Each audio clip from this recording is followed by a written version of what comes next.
episode of Nightcap with Nakia. Hey, Nightcap with Nakia. hey, where we will be discussing all things relationships with yourself, with your spouse, and others. I am your host, Nakia.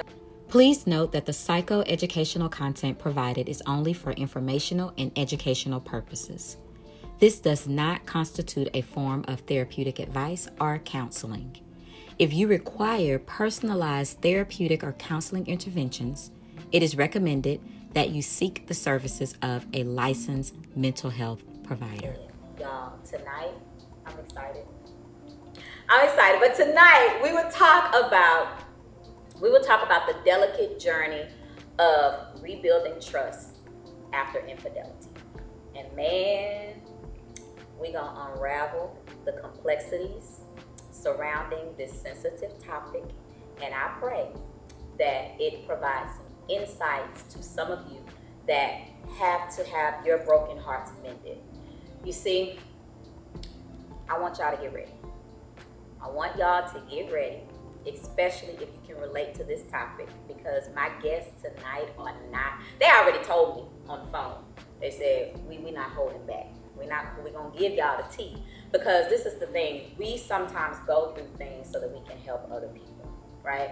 And so my guests today are very, very special to me, and they're gonna share their personal experience to help you rebuild, because that's what they had to do. They had to rebuild. They had to explore a different path. They had to practice forgiveness.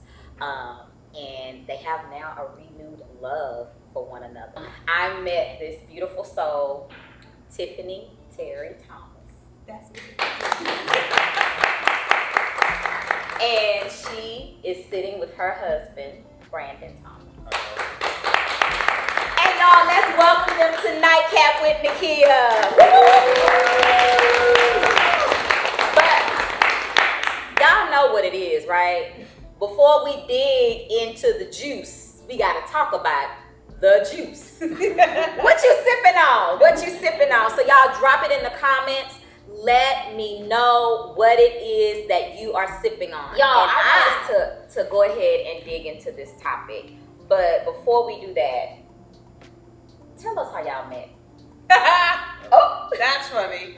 I'm going to tell my version, and then I'll let Brandon tell his version, because I realize that when people tell stories about when they met, they come from different perspectives, right? So you ever heard a couple saying like how they met, and the other person sitting there like, that ain't what happened. Yeah, we do it all the time. But that is what happened from my experience, right? Okay. But not necessarily asking the other person what their experience is. And I think that's also why we get into things in our relationship, because we only take things from our experience. Come on. And not other people's experience. So we were at a barbecue. I saw his little tall behind, and my friends were all there, and I was like, dibs. And they were like, because you need to call dibs so nobody else thinks that it's available, right? This is no longer open play. This is me. I'm going after that one. I called dibs, and I remember we sat at a table and talked for a little bit. So I called my cousin, and I was like, "Hey, is he single?" And he was like, "Yeah." I was like, "Ask him if I can have his number," because to me, go after what you want, sis. Come on now. And no time. No time. He said she ain't waste no time. He texted me. I got his number. I texted him that night, and we that was July 4th. Okay. And we have not went a day without talking since. Oh wow. And we were married on the 4th of July. So. Oh, so y'all have an anniversary coming up. Hey! How long? How many years? We'll be celebrating 12 years. 12 years. Y'all, come on. Relationship work is intentional work. Right. Come on. All right. Tell It's us the same story. Only difference is, from my perspective, is I knew they was talking about me. I just couldn't hear what they were saying, but I knew the table was How talking you about know? me. We were close enough to hear, Uh-huh. and then I caught the vibe, so I knew what was going on. I just didn't know You who knew he it was mine? Did you know she called dibs? No, I didn't know. You didn't know I that? didn't know that till later. But I knew something was going on. But you know somebody was checking you out. Somebody in that I group knew over there. something was His wife. All right. Not necessarily. So- we never went on a date. And he's like, I would like to take you on a date. And I was like, what? Okay. And so we went to Applebee's, and I pulled a foolish move. I just want a salad. Girl, That was so no. dumb because when I left, I was like, I'm starving.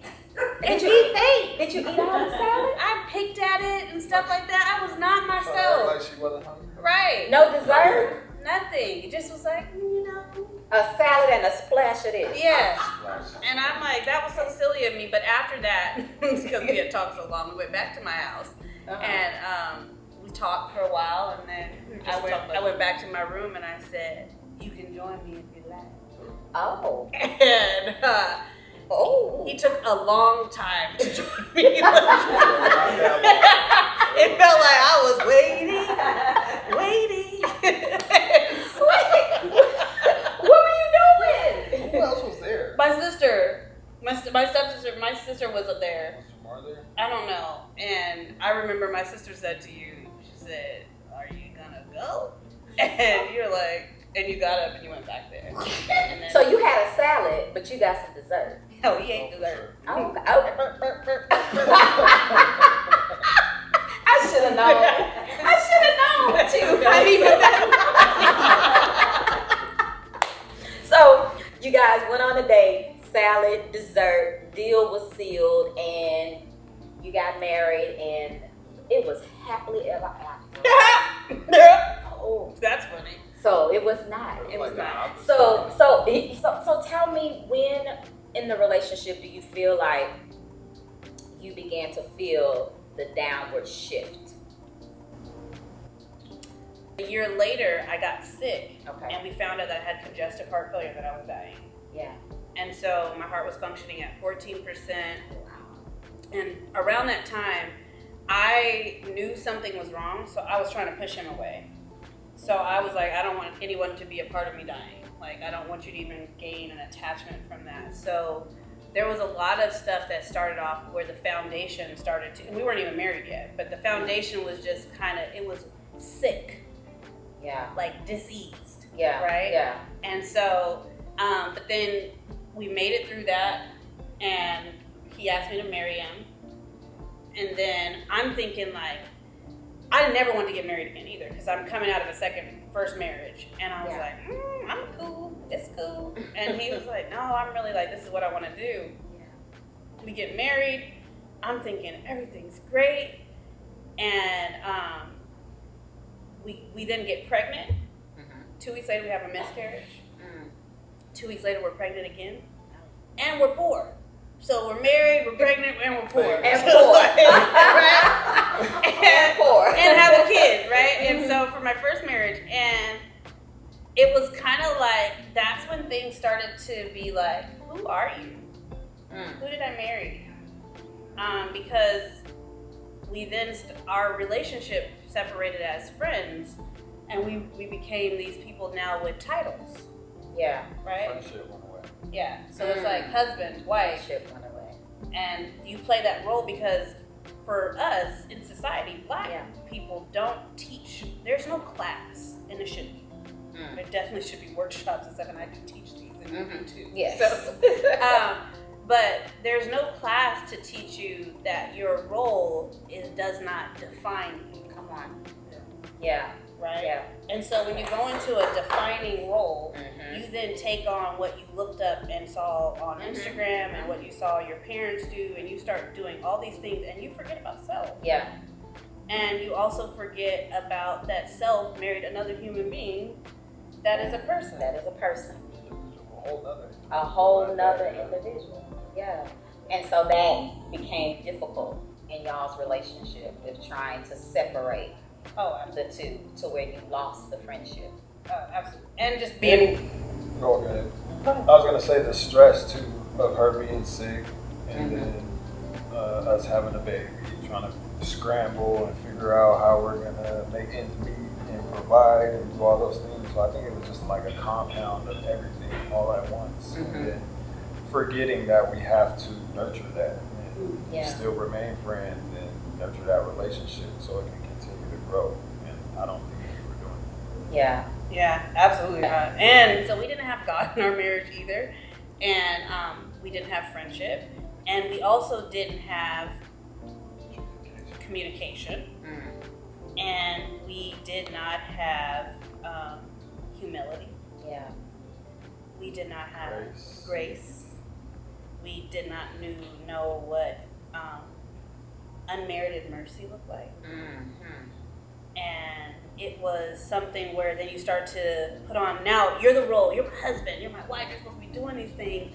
And now not realizing that intimacy needs to be reestablished daily. Daily. Come on. Right? And intimacy is about discovery, it's about familiarity, it's about closeness, it's not about sameness. Yeah. And marriage is taught about sameness. And so immediately when you get married, you're trying to find your twin. Hey, twin! So Yeah. the thing is, it sounds like you guys had all of these missing pieces, and so there was a void that needed to be filled. Yep. And other people started feeling it. And other people started filling those voids. Talk to us a little bit about how other people began to fill those voids for you. For me, it started out with just, I would say I was cheating with just friends. Mm-hmm. And when I say cheating, like my friends, even my homegirls were getting more of me than he was getting of me. Yeah. And I think we limit cheating just to like the other sex Yeah. and like, you know, whatever. But no, I had stepped outside of my marriage. There were things that he only should have known about my marriage, yet everybody else knew and he didn't know. So to me, that's how it started. Mm-hmm. That's how the enemy started to fester and plant a seed, because I also didn't want to be the person, I never cheat. And I did that in my first marriage. Mm-hmm. And so I was like, I'm not doing that again and blah, blah. This is my forever. And look at him. He's so fine. And then I have a baby. And he goes to go play basketball, and that goes all out the window. Because now we're stressed and stuff like that. And he can talk about more. Yeah. On my end, it was the distance. It was the stress of our youngest being sick, and then me having to leave. Right, like I think 2 weeks after her having surgery, I had to go to school, and I didn't know at the time, but looking back on it now, we just had a conversation about it.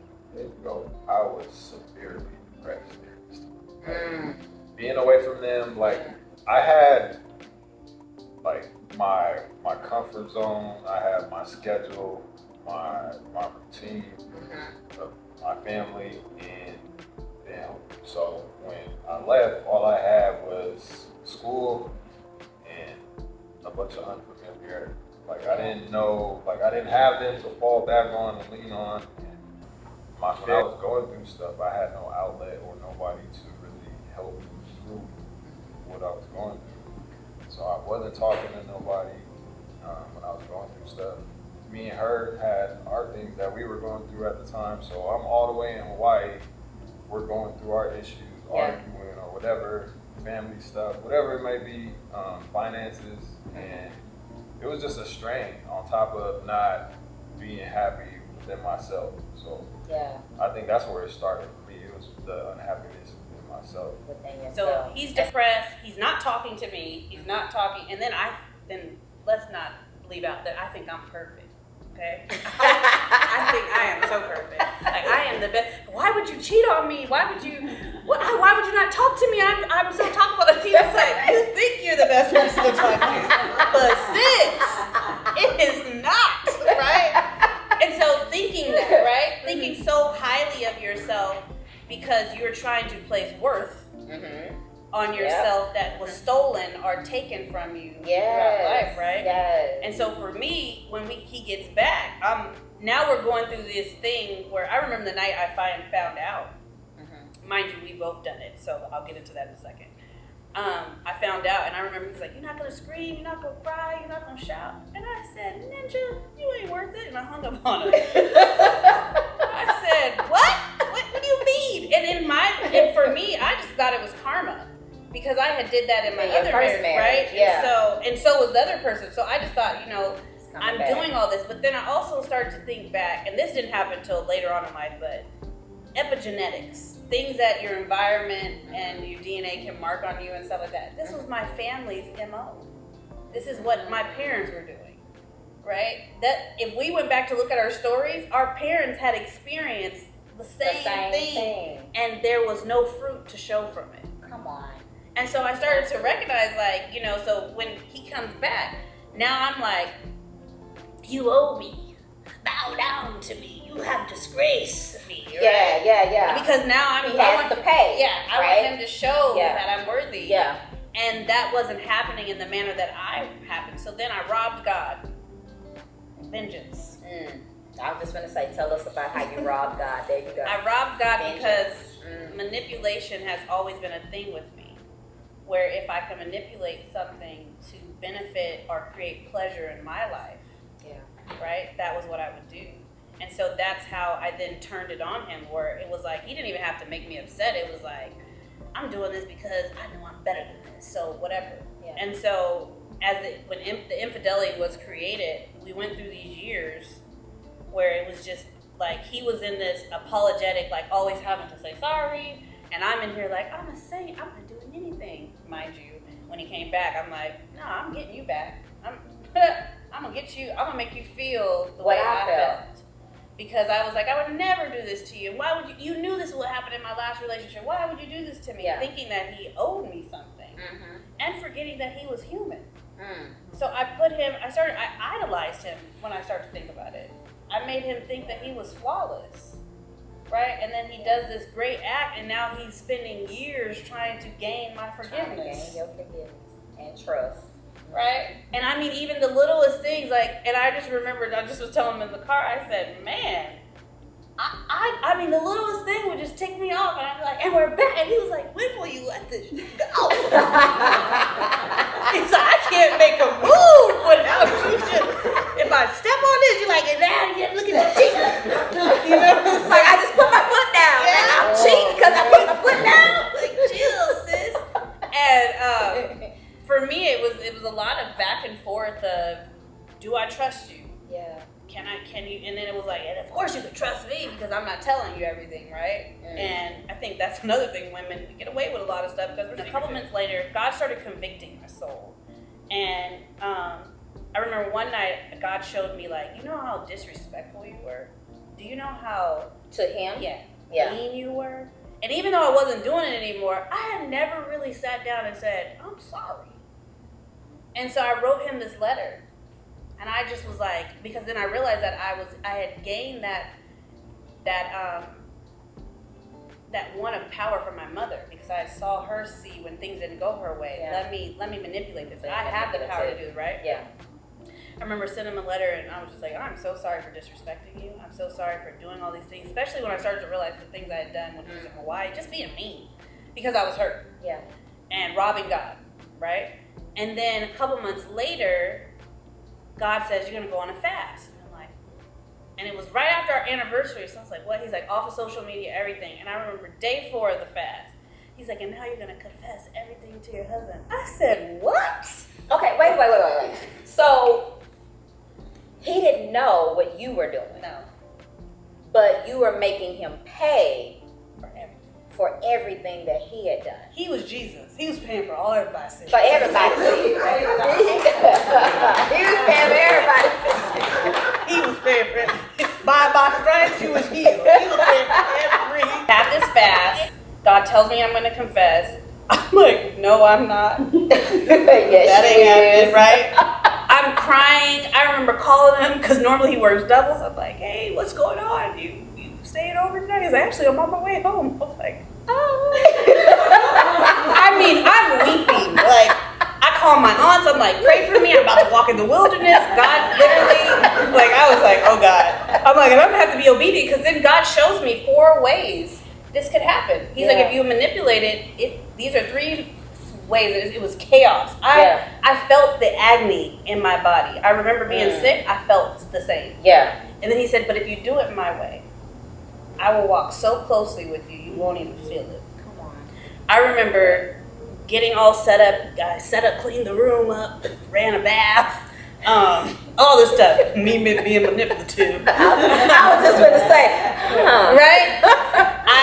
He comes in from work, and he could see my face is swollen. I had been crying my eyes out. And so he's like, oh. He goes in the bathroom. He's in the bathroom for a long time. I'm like, come on, Lord. Really? I'm ready. I'm ready right now, Lord. And so I get in the bathtub. I'm sitting in the bathtub. He comes out the bathroom. As he's in the bathroom, I said, hey, I want to let you know something. I said, I want you to know that, I always thought I was going to die.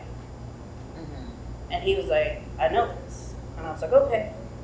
I'm sitting in the bathtub. I'm like, okay, Lord, what's next? What do I say next? So I was like, but you know that so he comes out the bathroom, he's looking in the mirror, and I'm in the bathtub behind him.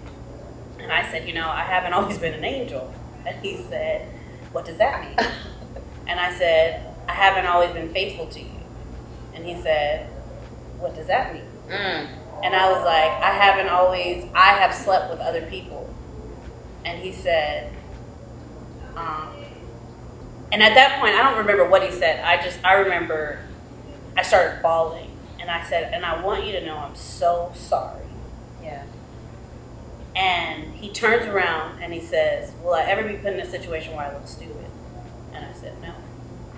And he said, well, I want you to know anything that you need from me, I'll help you walk you through this. And I just went, okay.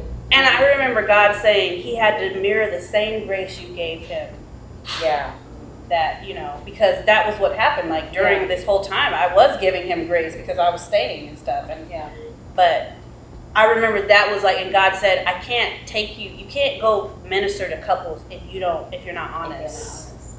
Right? I can't take you to the place that I want to elevate you to until you guys get it together, and not in secrecy. Because I was going to my grave with certain things. I was like, I want to do this. And God was like, no. And so I remember after that, I walked out the bathroom. We sat on the couch, and because we had a couch in our room, and we were just chilling, and we were literally in the wilderness for 15 minutes. We never talked about it afterwards. We made sweet love after that. It was amazing. And I was like, is that when God says, I stand outside of time? Yeah. Right? Like 1,000 days to me is one day, Yeah. And it's I was thinking to myself, like, I made it 1,000 days because of my disobedience. Yes. We make it longer. We stay in the wilderness longer. So, Brandon, do you remember that conversation? Because I want to ask you, can you share with us what it is you meant by, will I ever be embarrassed by it? It was more so like if we're out, or like, am I in close proximity with these people? Like, am I gonna have to be in an environment where we're in the same room and I don't know, or I didn't know that I was in the same room, so it was more on the lines of that. But I want you to talk to the men out there, because a lot of times with working with couples, the men are against it. old stigma. Can you talk? Look at the camera It's right just there. how we're raised. If you're going through something and you need different perspective, or you're trying to look at it from a different point of view, you gotta seek somebody out. Like your friends, your family, they can only take you so far. You need somebody who is a professional in what they do. That was honestly one of the, I think, best things that we did to fix our relationship, was go and seek somebody else's opinion on what was going on with us and how we could get these different tools to start to fix the foundation of our marriage. But that stigma, especially for our Black community, that therapy is bad and you got to keep what's in-house. I think that's detrimental to our people, like our culture specifically, because we thought like this. So long. Yeah, we got to be progressive in our mental health. Yes. Because it's important, and I think we're just now realizing as a society how important mental health is. What I believe to be true is infidelity happens for all different reasons. Yeah. And so we will usually blame things like, well, oh, you're unhappy, or and no, because that wasn't the thing. It was more of like, his is different. His was dealing with, I was depressed, I had no outlet. How can I get my dopamine fix? Mine was, where's my worth at? Where's my value? Yeah. And if someone is talking to me, and because he doesn't want to talk, but someone else is like, girl, you're the best thing. Yeah, you're gonna find somebody who's gonna feed you what you when you're hungry. Absolutely, and stuff. And so understanding that, and understanding what little Tiffany needed. Yeah. Right? Because that's really who was affected in this. Little Tiffany, little Brandon. What were we fed? And he'll say the same thing, like, what were we fed when we were little and told that we could not do? he didn't have anybody to tell something was wrong, so he held that all in, right? Yeah. For me, it was somebody always telling you're not good enough or you're not this, and so I'm trying to find value in the little things, right? And trying to find value wherever someone can say, "Here, I'll give you 2 cents, I'll give you $1," or whatever. And it's like taking your stuff to the pawn shop. We only take stuff to the pawn shop. I was taking myself to the pawn shop, getting whatever someone would offer, right? And I had to recognize, no, sis, you from the store, and you need to go get your receipt and take it back to heaven and say, okay, Lord, this is all this get a full refund. Right? You get a full refund. I need to understand this product. And so for us, it was, for me, even like when I found out like he was doing it, I remember how I felt about them. Well, does she look better than me? It was all it about plays with your self-esteem. what was wrong with me, and it was like it didn't have anything to do with the depth of that. Yes. I may have been itching at the surface to make him be like, man, I'm going to right? Yeah. But as far as that, it didn't have anything to do with it. It was really how deep it was, and I think if we would have been able to address and even hear little Tiffany and little Brandon, right? Yeah. Sometimes you ignore those people because you're like, you don't matter because I grew up. I grew up, but I'm still broken, right? And I haven't even dealt with that because I think because I'm grown it no longer exists. But yet it's festering. It's creating something, and the enemy knows your weak spots. Absolutely. Right? So it's plays on it. He knows it and he plays on it. Anybody that's like, Tiffany, you're amazing. I'm like, okay. You know what I'm saying? Lord. And so we are going to close it out with a toast. So go ahead and get your glasses. And let's toast it out. I want to thank you guys, first of all, for being guests here on Nightcap with Nakia. And we're going to toast it and just, I guess my signature saying in all of my emails. So if you're on my email list, you'll probably see, let's walk into the next stage and be intentionally well. Thank you for watching, and we hope you enjoyed this episode. Please support us by hitting that like button, subscribing to our channel, and sharing this episode. Comment below.